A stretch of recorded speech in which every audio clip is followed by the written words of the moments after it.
Leo un fragmento del libro Citará a la montaña al hogar, publicado en 2024.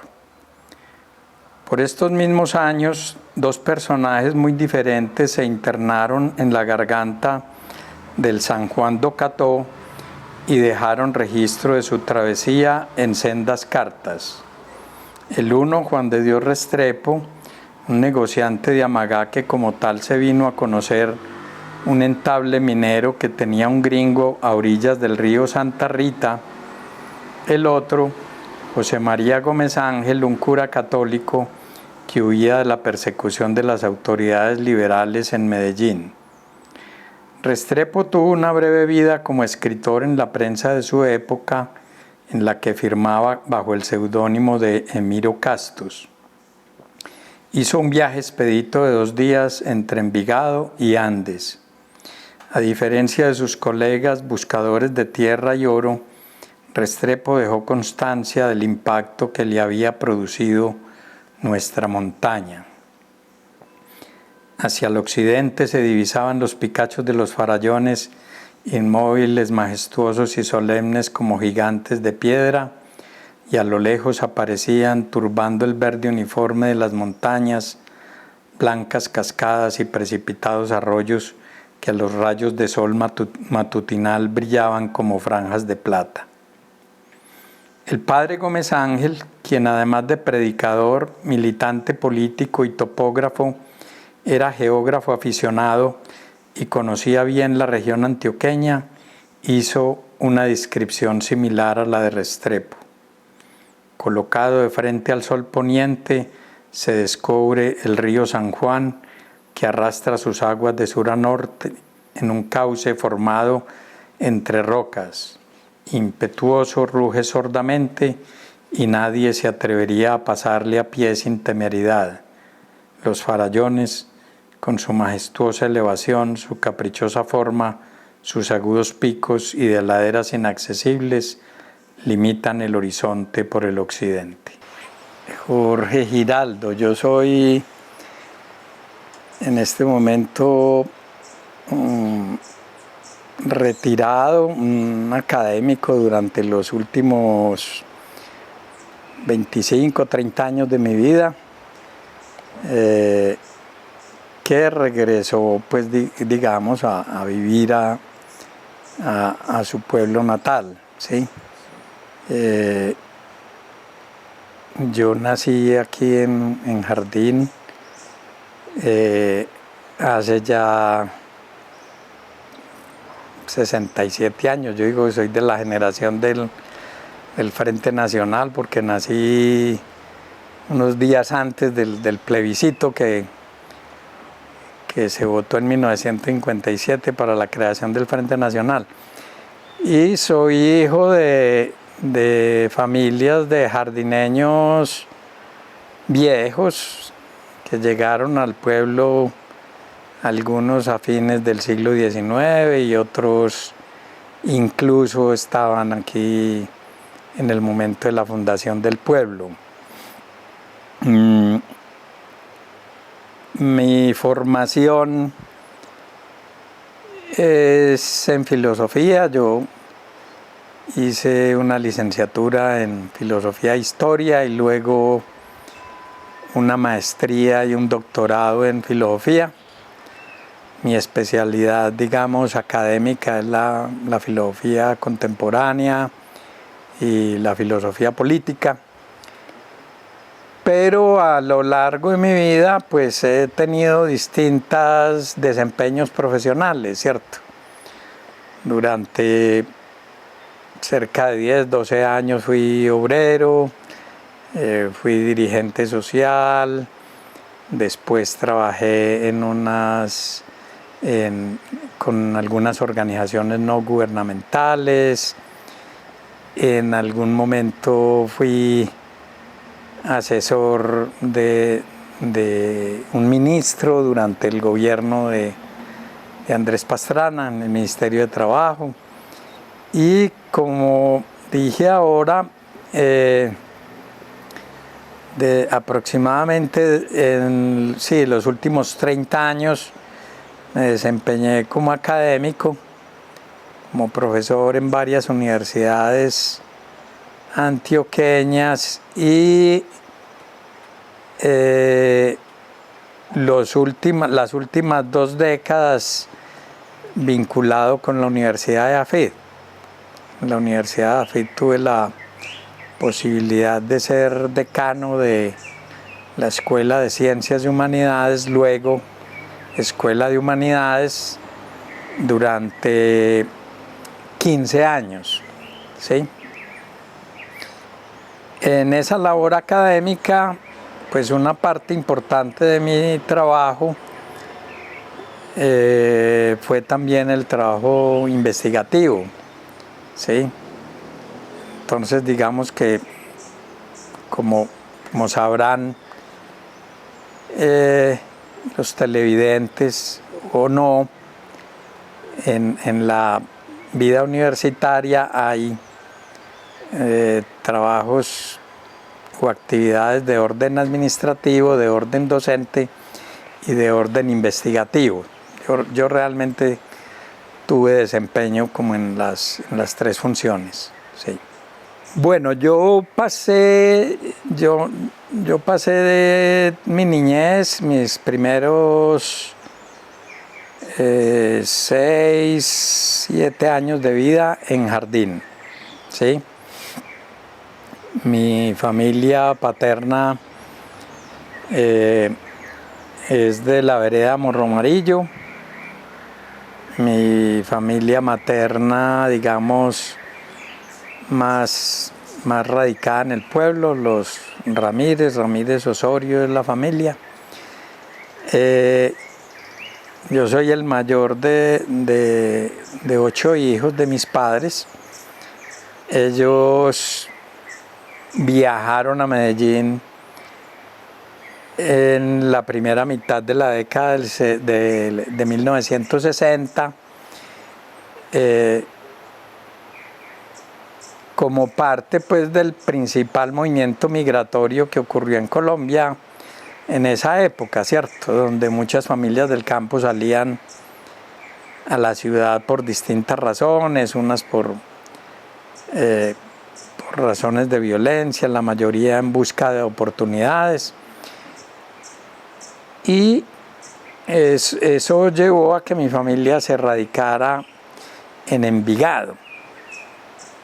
Sin embargo, a mí me gusta decir que nuestra familia nunca se fue de jardín, porque, digamos, siempre mantuvimos un vínculo estrecho con el pueblo. Yo desde niño pasaba meses, varios meses del año, 3 meses aproximadamente, aquí en la casa de mi abuela, y ya luego, cuando hubo posibilidad, pues digamos, mi familia tuvo casa aquí en el pueblo hasta el día de hoy, en que ya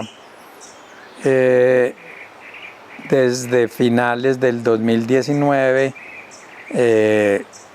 me radiqué ya definitivamente con mi esposa de nuevo en el pueblo. Digamos que, como lo cuento yo en un libro que escribí sobre la historia de la familia, a mí me tocó el pueblo que yo llamo el pueblo de piedra, es decir, el pueblo de calles empedradas, de casas de tapia, con el parque antes de la remodelación, de la reconstrucción del parque tal y como lo conocemos hoy, y con el templo, digamos, también sin algunas de las modificaciones que cambiaron bastante la cara urbanística del pueblo. Entonces me tocó, digamos, toda mi juventud, estoy hablando de 21, 22 años, de lo que yo llamo el pueblo de piedra. Ya después de 1979, pueblo de cemento, ¿cierto? Ya desaparecen las calles empedradas, desaparece la mayor parte de las viviendas que estaban construidas en tapia, ya la mayoría de ellas pues construidas de acuerdo a la nueva normativa antisísmica. En esta época posterior del pueblo, digamos, es la época posterior a 1979, la época que coincide, pues, digamos, ya con mis estudios, con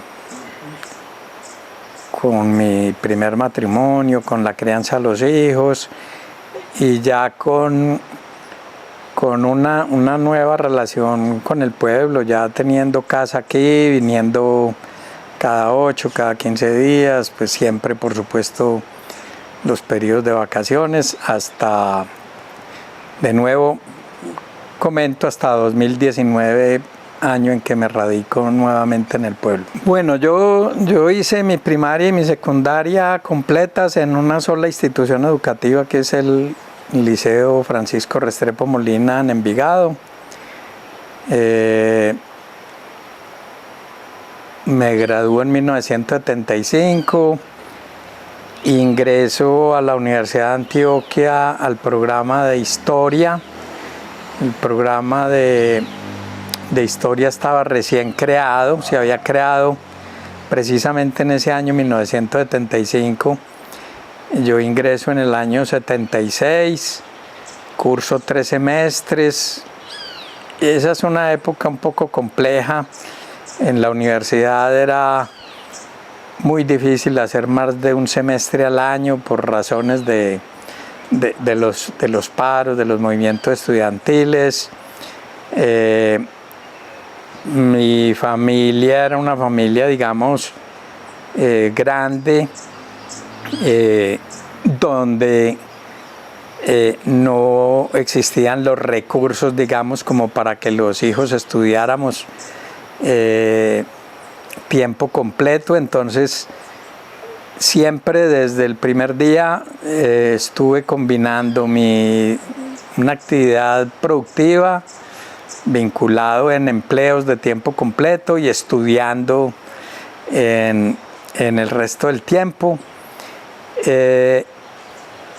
Eso hizo que también con mi vinculación, pues, en particular al movimiento sindical, hizo que yo me retirara de la carrera de historia y suspendiera los estudios durante algunos años. Luego, en virtud de mi actividad laboral, quise volver a estudiar y recordé probablemente una vocación que ya tenía desde el bachillerato, que era la filosofía. Entonces, de manera un poco más tardía, ingreso a estudiar, como comenté ahora, una licenciatura en filosofía e historia, y a partir de ese momento es que decido profundizar los estudios en filosofía, y por esa razón, digamos, me vinculé luego al programa de maestría en la Universidad de Antioquia y posteriormente al programa de doctorado, ¿cierto? Por supuesto, la decisión de hacer esos estudios de segundo y de tercer nivel iba aparejada con mi vocación o con mi gusto por la docencia. Yo pertenezco a una familia, tanto por el lado materno como por el paterno, de educadores. Algunos de ellos, pues, digamos, educadores muy reconocidos en Jardín, ¿cierto? Como es el caso de Juan de Dios Carvajal, tío de mi abuela. Aquí hay una institución educativa que lleva el nombre de él, como es el caso también de Pastor Osorio, pues por el lado de mi abuela materna. en fin, investigando un poco la historia familiar, encuentro que hay unos ancestros que se dedicaron a la educación como actividad principal de sus vidas, y probablemente ya de forma retrospectiva yo encuentro que probablemente mi inclinación a la educación también esté relacionada con la historia familiar, ¿no? Digamos que una parte importante de mi actividad desde joven siempre estuvo vinculada con la cultura, en particular con la literatura y con la cultura, digamos, colombiana y con la cultura antioqueña. En un momento de mi vida, digamos ya cuando estaba terminando mi carrera profesional como académico, y cuando estaba organizando mi retorno al pueblo, tomé la decisión junto con algunos amigos vinculados con el municipio de promover una actividad cultural en Jardín. Esa actividad asumió la forma de lo que ya creo que en el municipio se conoce bien como narrativas pueblerinas. Narrativas pueblerinas es un encuentro dedicado a la literatura y a la música que realizamos en Jardín desde el año 2017 y que está enfocado en la promoción y la divulgación de los escritores jardineños y de los escritores de la región, en principio, digamos, del suroeste antioqueño, ¿sí? Desde ese año 2017 hasta el presente hemos realizado 8 ediciones que hemos dedicado a escritores de Jardín como Manuel Mejía Vallejo, Jesús Botero Restrepo, Enrique Aguirre López, Carmen Rosa Herrera de Bart, y también a escritores de otros municipios de la región como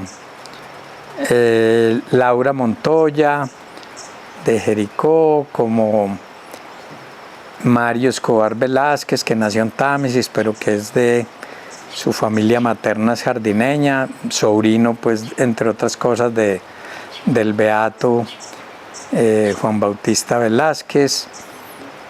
Tuvimos otro encuentro dedicado a Jaime Jaramillo Escobar, de Pueblo Rico, con una relación fuerte con el municipio de Andes.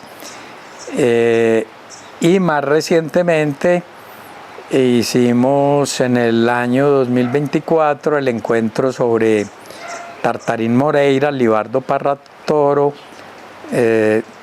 personaje nacido en Valparaíso, formado en Andes.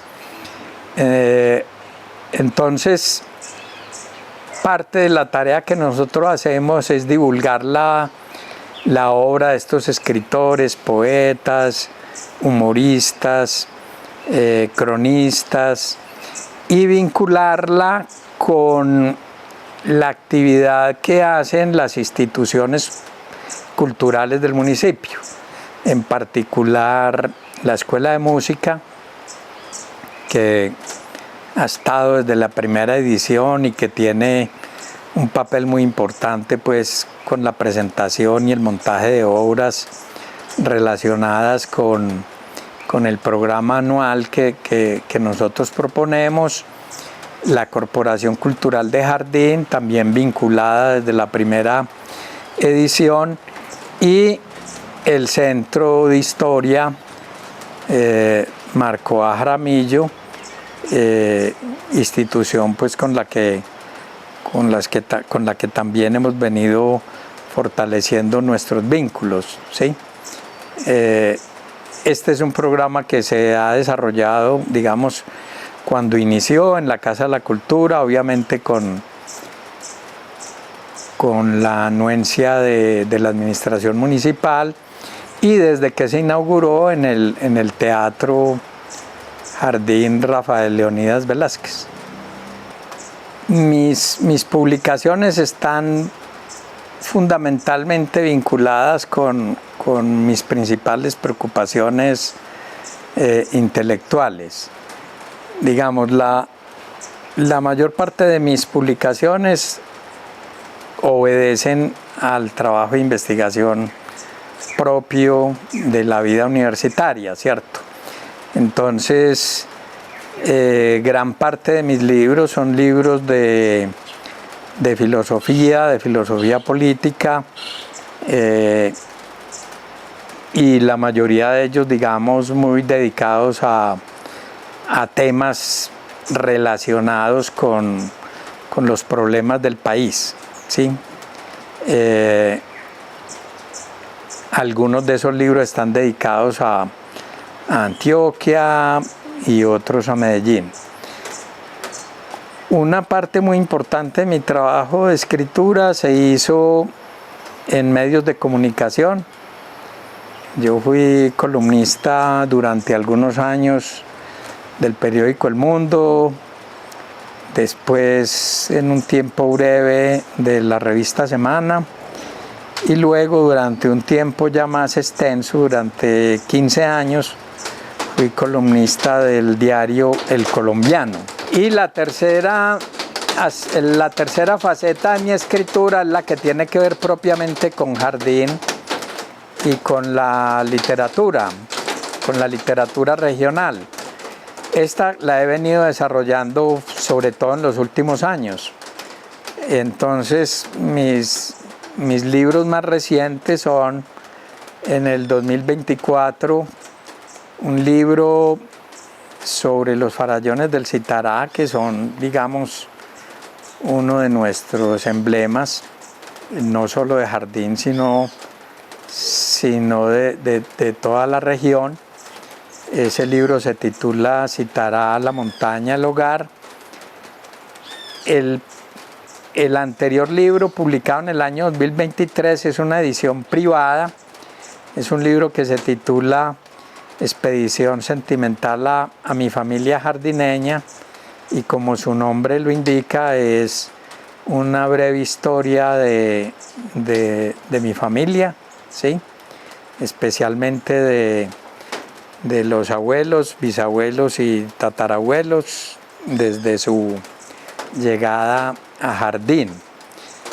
Y hay otra serie de escritos menores muy relacionados con el trabajo que hacemos en narrativas pueblerinas, ¿cierto? Con la obra de los escritores que hemos homenajeado en las ediciones de nuestro encuentro, y con aquello que tiene que ver con la literatura y con la cultura de Jardín y del suroeste antioqueño, especialmente de esta región que yo llamo del Citará, que es la que integra los pueblos que van desde Jardín hasta Concordia, pasando por Andes, Betania, Hispania, Bolívar, Salgar, ¿cierto? Bueno, yo creo que parte del mensaje que nosotros hemos querido dar con narrativas pueblerinas es que no hay limitaciones geográficas o económicas para el desarrollo intelectual, para el desarrollo educativo, para la creación, ¿sí?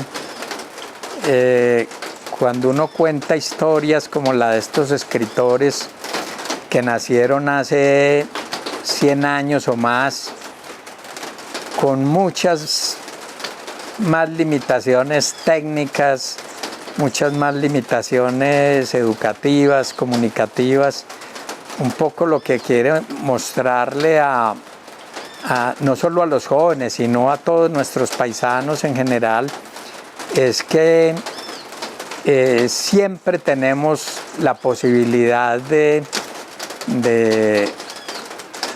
hacer, de desarrollarnos como personas, de ayudar a la consolidación de una comunidad, digamos, próspera, de una comunidad ilustrada, independientemente de que estemos en un pueblo que ahorita está a 2 horas y media, 3 horas de Medellín, pero que cuando yo nací